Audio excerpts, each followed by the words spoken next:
Buenos días, nos encontramos hoy en el noticiero Notiench, el día de hoy, viernes, amaneciendo con una mañana muy fría, así que los invitamos a quedarse desde su hogar y tomarse una rica taza de café. Aquí tenemos las noticias más relevantes de esta semana y también presentamos algo muy importante acerca de la educación. Entre las noticias de esta semana más relevantes se encuentra evidencia de que existe pie grande y aquí algunas evidencias. Pero abre, espera, tiembla y disfruta. También tenemos un conflicto que terminó desafortunadamente en muchas tragedias. Se comenta que hay muertes y se registran varios heridos. Veamos aquí algunas imágenes.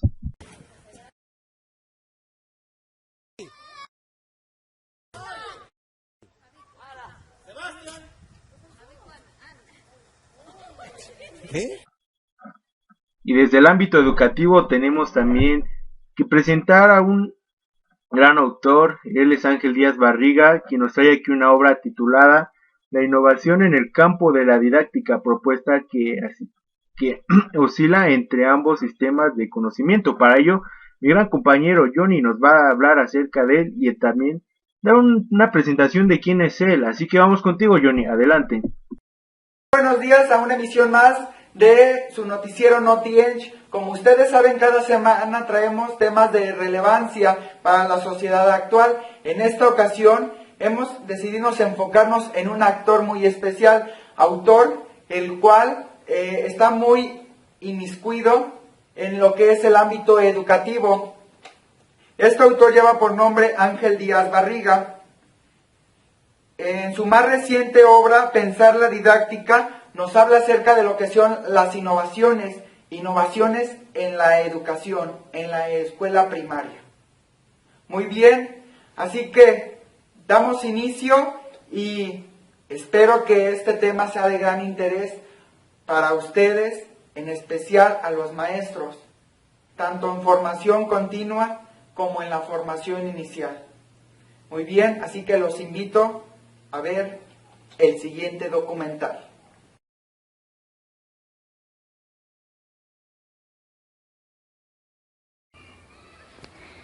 La innovación en el campo de la didáctica, propuestas que oscilan entre ambos sistemas de pensamiento. La tecnología está introduciendo un sentido social con respecto a su producción. Un producto tecnológico es bien un bien de consumo, constituye un aporte tecnológico, pero sobre todo se convierte en un bien de desecho. La vida útil de lo tecnológico se acorta cada vez. En esta historia de construcción del conocimiento, no se conoce para recrear la cultura, no se conoce para reconocer como ser humano, se conoce para usar la información y para deshacerse de ella cuando ya ha cumplido su vida útil. A esta visión, que hoy denominamos sociedad del conocimiento o sociedad de la información, pero no es más que un conocimiento profundamente cercano. Las nuevas propuestas para la educación son presentadas como innovaciones por su sentido de novedad, pero a diferencia de la tecnología, donde el nuevo modelo supera como creces el producto anterior, un DVD, un videocassette, un CD o una cinta de grabación, un dispositivo de almacenamiento masivo, etc. Las innovaciones responden más a aquello que pueda servir para reconocer que se usa lo nuevo. Otra dificultad: las innovaciones en el ámbito educativo no sedimentan, esto es, no se van afianzando mediante su empleo, son usadas y desechadas sin que haya oportunidad de conocer sus resultados. El caso más claro es aquel en que se impulsa un sistema de enseñanza fundado en el constructivismo en el trabajo escolar, de la educación básica y al mismo tiempo un sistema de exámenes centrado en el recuerdo y el uso escolar de la información. Bien, muchas gracias, Johnny, por darnos esa información acerca de este gran autor. También dentro de sus obras se encuentra un apartado que es el aprendizaje basado en problemas. Para ello tenemos un reportaje muy importante en el cual nuestro reportero César Rivera Nájera nos va a hablar acerca de él. Así que vamos contigo, César.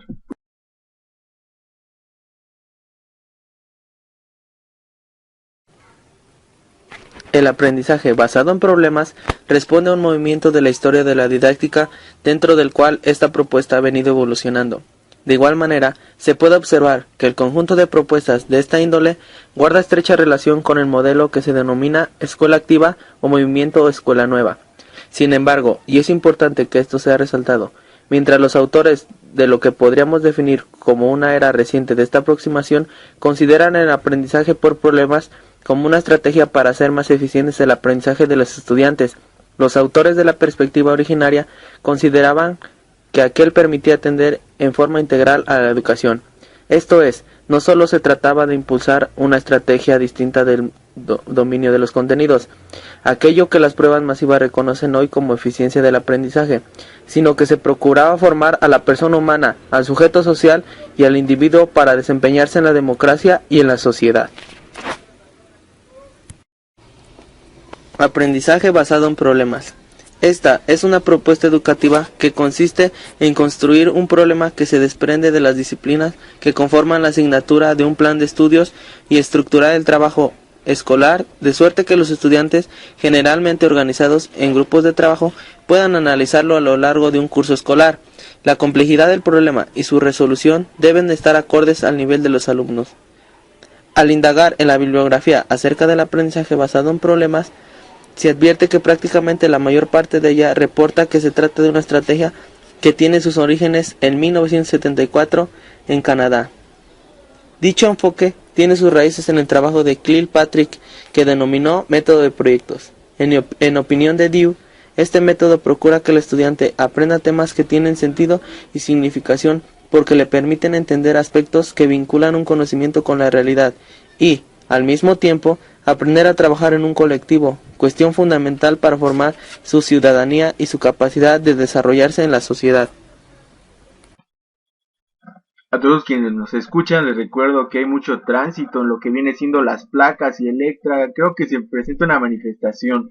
Y también vamos a hablar de otro apartado de la obra de nuestro gran invitado, del autor que vamos a estar hablando a lo largo de este noticiero, que es Ángel Díaz Barriga, el cual nos habla del aprendizaje colaborativo, algo muy importante y relevante en esta era de la globalización.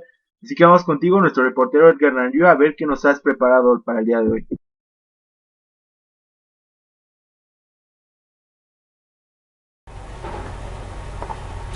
El aprendizaje colaborativo es una versión que enfatiza en un tópico de la colaboración entre pares, incluyendo las diversas propuestas grupales y las diferentes propuestas didácticas que se basan en actividades en grupo. Algunos de los impulsores de esta idea hacen hincapié en la ventaja de esta perspectiva del aprendizaje colaborativo, como una inquietud entre el aislamiento que se halla en estudiantes de las prácticas educativas que desarrollan actualmente con el apoyo de la informática, en particular de Internet. Algunos autores de la propuesta de aprendizaje colaborativo destacan la posibilidad que mediante Internet los estudiantes en curso a distancia, aún sin relacionarse físicamente, entablen alguna colaboración que sea útil para el proceso de aprendizaje mutuo. La llamada enseñanza mutua surgió como un método de trabajo escolar, por medio del cual el alumno en ocasiones es un estudiante avanzado, apoya al trabajo de otro compañero. Por otra parte, tal como lo hemos expuesto en otros textos, el trabajo en grupo o en equipo deriva en el campo de la didáctica, el desarrollo del movimiento Escuela Nueva. Diversas propuestas que caracterizan a este proyecto educativo exigían la formación de un grupo para realizar el trabajo escolar. Los profesores se apropian muy pronto de aquello que posibilita un mejor manejo de lo grupal y casi hicieron omisiones por parte conceptual a la que generan no ofrecían acceso. Así formulaban propuestas centradas en organizar a los estudiantes en un curso, en grupos o en equipos de trabajo, en la mayoría de los casos para estudiar un tema o exponerlo a otros que lo estudian. En una sesión particular, para realizar el trabajo de profundización en la relación de un tema no sería trabajo en el curso, o bien para realizar el ejercicio de investigación, de práctica profesional o de práctica social que permita darles visión de la realidad a la información que se estudia de modo conceptual en los libros. Como vimos, analizado algunos apartados que maneja Ángel Díaz Barriga en su obra, y para eso nuestro compañero Jonathan, quien ya les había presentado desde ese momento, nos tiene a manera de cierre preparado algo acerca de esta gran obra.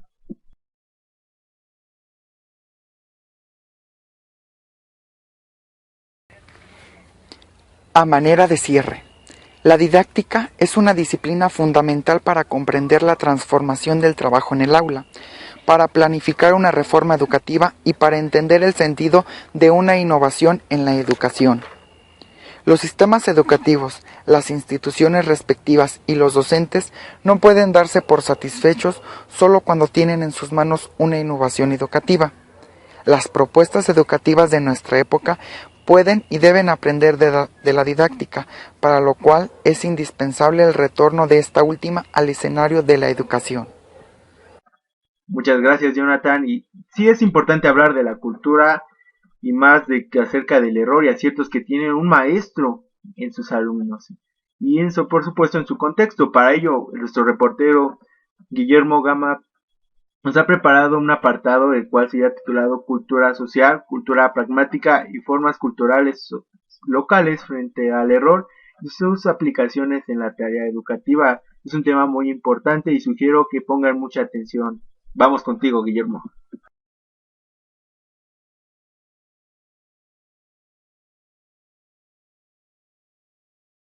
El papel del error en el proceso de aprendizaje es la tinente en la que culturalmente se concibe aquel.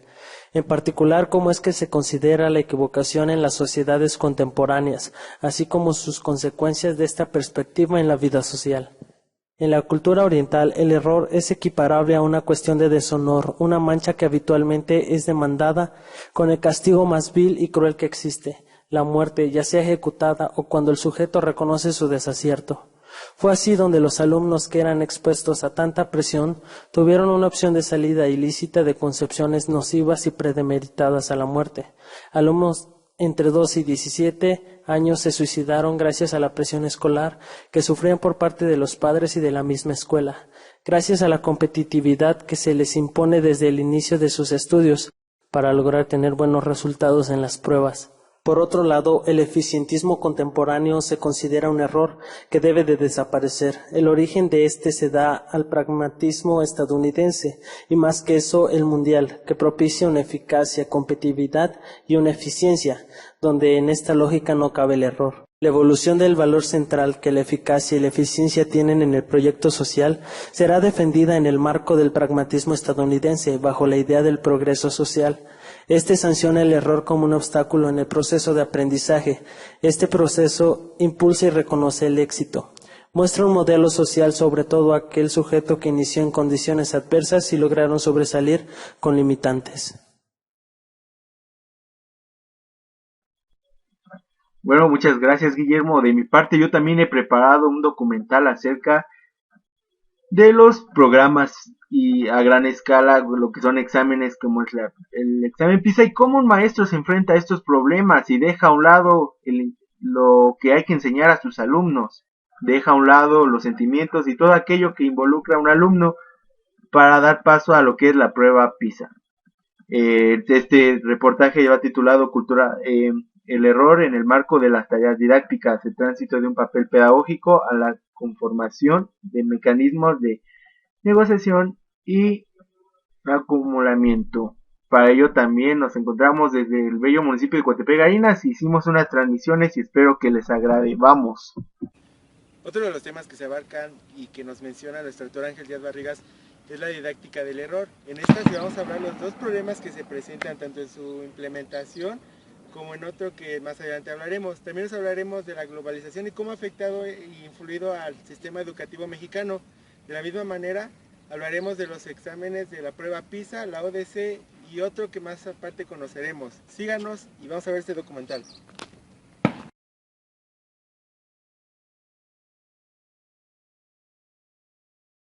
En este tema se mencionan dos problemas que se presentan cuando nos acercamos a la dimensión didáctica del error. El primero se refiere al papel que puede tener este en los procesos de aprendizaje en curso en el contexto mundial actual, caracterizado por una serie de políticas de reformas educativas basadas en la eficiencia y la abstención de resultados. El segundo problema es producto de la pérdida del sentido educativo del error en un momento en el que los sistemas educativos desoyen y abandonan las reflexiones que abandonan de una pedagogía comparada para dar paso a la instauración de las comparaciones, conocidas en general como ranqueos, a partir de una mundialización de las pruebas de gran escala. Y la globalización se han instituido una generación de reformas educativas que se pueden considerar epocal. Esto es, que las actuales reformas educativas no responden en la mayoría de los casos a los problemas locales que enfrentan un país en un sistema educativo. La reforma educativa a nivel mundial lleva el sello de eficiencia, promovido a fines de la década de los 70 y a principios de los 80 por el gobierno de Margaret Thatcher en Inglaterra y Ronald Reagan en Estados Unidos.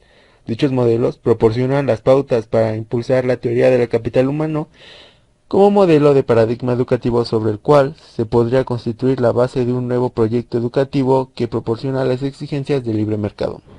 En este contexto, los organismos internacionales, particularmente los que tienen orientaciones económicas, ya sea el Banco Mundial, Banco Interamericano de Desarrollo, y los culturales, como es la UNESCO, se lanzaron a la tarea de echar los cimientos de una propuesta de política educativa fundamentalmente para los países del tercer mundo. Aquí se menciona el papel que tienen los políticos y los técnicos nacionales. Los primeros son quienes los formulan las políticas y establecen las metas que se deben lograr el sistema educativo, en tanto que los segundos les dan el contenido y elaboran las estrategias para que permitan visualizar tales políticas. En muchos casos, los técnicos son expertos e incluso investigadores en el campo de la educación que prestan sus inteligencias para la consecución de tales acciones. Aquí se menciona que son las pruebas a gran escala. Podemos afirmar que esos instrumentos se afirman prácticamente en todos los países del occidente. En los hechos, han reemplazado a los ideales de la pedagogía comparada, pues esta rama de la pedagogía constituida a fines del siglo XIX. En la actualidad, lo que pretende comparar las pruebas en gran escala no es lo que se enseña, sino lo que se aprenden los alumnos de acuerdo a un patrón internacional del aprendizaje. Tal es el caso de la prueba denominada PISA, que es el Programa for International Student Achievement, elaborado por la Organización para la Cooperación y el Desarrollo Económico, que es la ODE, o el de la formulada por el Laboratorio de Medición de la Calidad de la Educación de la Oficina Regional de Educación para la América Latina y el Caribe, o REAL, de la UNESCO, o de la prueba TIMSS, que sea Teams in International Mathematics of Science Students. Si bien es preciso reconocer que hay significativas diferencias entre las instituciones internacionales que promueven estas pruebas basadas en la abstención del sentido que tiene actualmente la prueba PISA, que postula la OCDE frente a las perspectivas que reflejan la vocación latinoamericana como la prueba latina de la medición de la calidad de la educación real. En la mayoría de los casos, las pruebas a gran escala suponen que tanto el alumno como los programas, las aulas, los materiales educativos y los docentes son el insumo para la educación. Un insumo que en el caso de los alumnos es maleable y que si ha sido moldeado de manera adecuada podrá dar productos que son los aprendizajes acordes al nivel exigido. Sin embargo, que importe que la calidad social, económica y cultural latinoamericana sea fundamentalmente desigual, la falta de logros educativos es un problema que atribuye fundamentalmente solo al maestro. Y aún más, vemos con precaución que algunos académicos y autoridades nacionales les discute sobre la conveniencia de que una parte del salario del docente esté en consonancia con los resultados que los estudiantes obtienen en esas pruebas. El número de pruebas en gran escala se ha ido multiplicando en la región, a punto tal que cada país cuenta con una por lo menos, y nada más hay otras 2 o 3 internacionales cuya aplicación es solicitada por organizaciones u organizaciones internacionales. En la era de los exámenes o las pruebas en gran escala, esta situación ha modificado radicalmente. Hoy, en los redactores de reactivos de exámenes, lo que indirectamente determina que se deba enseñar en el salón de clases, los que emiten juicios señalado si los contenidos curriculares están alineados o con los reactivos de las pruebas, el actor al que todo el mundo mira es al docente. En esos términos, se pierde la posibilidad didáctica de trabajar con el error. Los docentes se sienten cada vez más presionados para conseguir que sus estudiantes resuelvan de manera acertada los reactivos de cada uno de los exámenes. Los responsables de las pruebas en gran escala difunden los reactivos a fin de que los profesores puedan desempeñar la lógica con que fueron construidos y convertir así esa lógica en un sistema de enseñanza. En los exámenes del aula se formulan preguntas en procesos similares con el desarrollo de las pruebas a gran escala en el propósito de que los alumnos estén familiarizados con ellas. La función de la educación es entrenar a los alumnos para que resuelvan con éxito las pruebas en gran escala. Esto es a lo que nos dedicaremos. Entrenamiento en la clave de esa fase mundial de la educación, y en tal situación no hay lugar para el error. La tarea de los evaluadores es construir gráficamente muy elaborados mediante los cuales se pueda comparar el desempeño de un estudiante con otro, de una escuela con otra, la escuela de un estado con el otro estado, de la escuela de un país con el de otro. Sin embargo, pues no una tarea de tener. El error desaparece en el papel formativo para el aprendizaje. Vivimos en la sociedad de la eficiencia, en la era de los proyectos educativos definidos por la tecnocracia para construir la llamada sociedad del conocimiento. Gracias. Espero que les haya gustado. Y bueno, también por último, y para cerrar con este gran noticiero, en el apartado de la educación, tenemos otro documental preparado por nuestro reportero Giovanni, el cual nos va a hablar sobre el tema los docentes frente a los errores en la enseñanza y la importancia de equivocarse, un tema muy importante, el cual espero y pongan mucha atención. Y aquí concluimos con el apartado de nuestro gran autor que hablamos durante este tiempo, que es Ángel Díaz Barriga. Espero y les guste. Siguiente presentamos el tema los docentes frente a los errores y la imposibilidad de equivocarse. Bueno,